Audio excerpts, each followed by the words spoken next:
It was 8 years after Super Metroid that the next Metroid game came out. I've seen it cited that the Game Boy Color just wasn't going to let them make a good Metroid game, but also that following something as critically acclaimed as Super Metroid is quite the intimidating task. When the Game Boy Advance came out, the task was once again handed to Nintendo R&D 1 to make another Metroid game, and what they came up with was Metroid Fusion. To address the elephant in the room, it's no small secret that I do not like Metroid Fusion. However, it has been a long time since I played Fusion, and I really don't think I'll still feel as strongly about it as I did back then.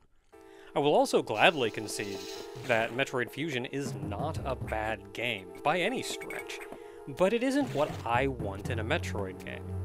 It is, after all, a very different game, so it goes to reason that it will be to some people's tastes and not to others. I'm going to try to give a bit of insight into the development of Fusion, and while I've done a fair bit of research and read a number of interviews, I'll have to make some educated guesses of my own to fill in the gaps. I'm going to try to be as objective as possible, but I understand that as a human being, this is impossible. I apologize for any mistakes I make. It had been 8 years, and much of the staff of Super Metroid no longer worked in the same positions. Much of the staff were younger, newer developers. As such, they took more current ideas and trends into development. Sakamoto, the director of Super Metroid, was mostly hands-off of Fusion, seemingly acting as more of an advisor. One of the first things one of the developers requested was changing Samus's design, saying the old one had been the same for way too long. Sakamoto made sure they understood that this is no small feat. If Samus's design was going to be changed, they had to put a lot of thought into it, and there had to be a good reason. Especially when Samus had very recently gotten a fresh redesign for Super Smash Bros., and that design was very popular. Sakamoto wanted to make sure they understood the gravity of making a Metroid game, and what Metroid was all about. They really had no experience with Metroid, one of them saying they thought it was one of those masochistic, hardcore Nintendo games of old. After sitting them down to play Metroid, I'm not sure if they played the NES Metroid or Super, they all said, yeah, this is definitely for the hardcore. The impression I get is doing this didn't really succeed in them understanding what Metroid was about, but instead made them want to update Metroid for the times.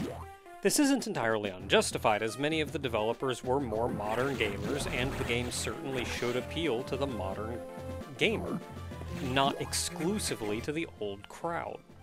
However, personally, it feels like they focused on this too much, making a game that appealed to a specific time instead of something more timeless.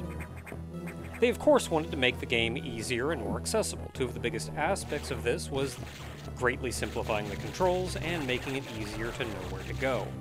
In simplifying the controls, a lot was cut and refined, such as not having to select missiles from the top menu, making space jump not bad, and making higher skill abilities like shine sparking more accessible.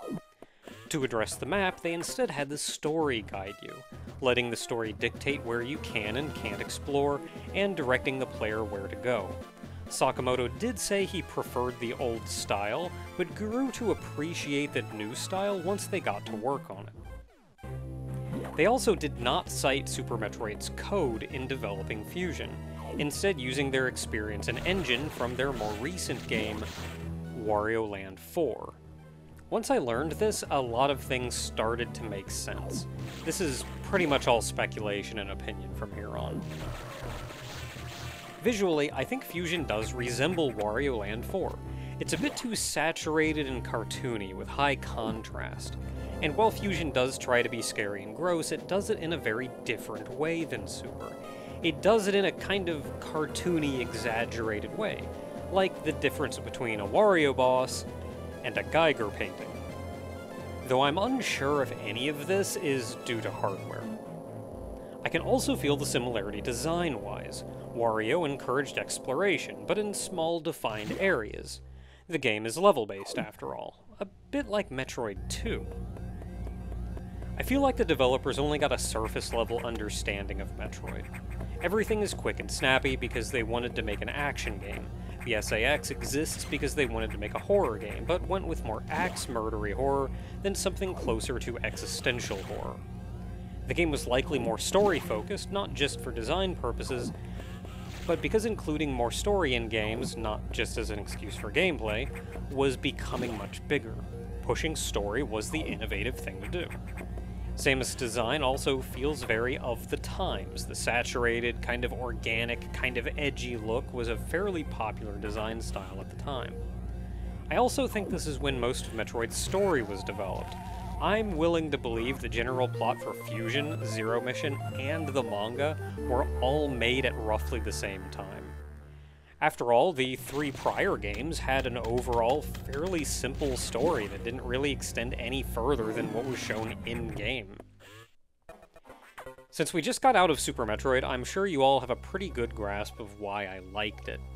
Going into Fusion, you will likely be able to spot the differences and tell why I don't like some aspects of it. I know myself well enough to know I likely won't shut up about it anyway, despite my best efforts, but rest assured I want to have fun with this and enjoy the game, and I'll do my best to make sure all of you have a good time too.